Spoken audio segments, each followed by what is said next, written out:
আজকে একই দিনে একই সঙ্গে একদিকে বৈঠক একদিকে মিছিল চাকরিহারাদের, এবং গতকাল দেখেছেন বা পরশু দেখেন যে লাঠিচার্জ এবং লাথি মারা শিক্ষক সমাজের উপর, এটা কিভাবে দেখছেন আপনি?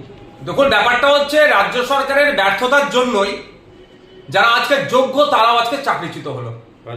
হাইকোর্ট থেকে সুপ্রিম কোর্ট বারবার বিচারপতিরা এই পৃথকীকরণের কথা বলেছে, কিন্তু এক একজন এক এক রকম তথ্য দিয়েছে। রাজ্য সরকার এক তথ্য দিয়েছে, এসএসসি আলাদা তথ্য দিয়েছে, পর্ষদ আলাদা তথ্য দিয়েছে। ফলে এই ভুলভাল তথ্যতে হচপচের জন্য এতগুলো বৈধ শিক্ষক আছে চাকরি হারা।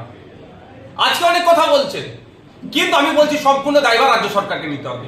সহজ জিনিস ছিল ভাই, কারা অবৈধ পন্থা অবলম্বন করে চাকরি পেয়েছে তাদের লিস্টটা দিয়ে দিলে তাদেরকে বাতিল করে দাও, আর যারা বৈধ পন্থা অবলম্বন করে মেধার ভিত্তিতে চাকরি পেয়েছে তারা চাকরিতে বহাল থাকতো। সেইগুলো তো এই কটা বছর ধরে করতে পারলো না। এখন রাজ্য সরকার অনেক বড় বড় কথা বলছেন, অনেক প্রতিশ্রুতি দিচ্ছেন, প্রতিশ্রুতির অন্তঃসার শূন্য আমি মনে করি।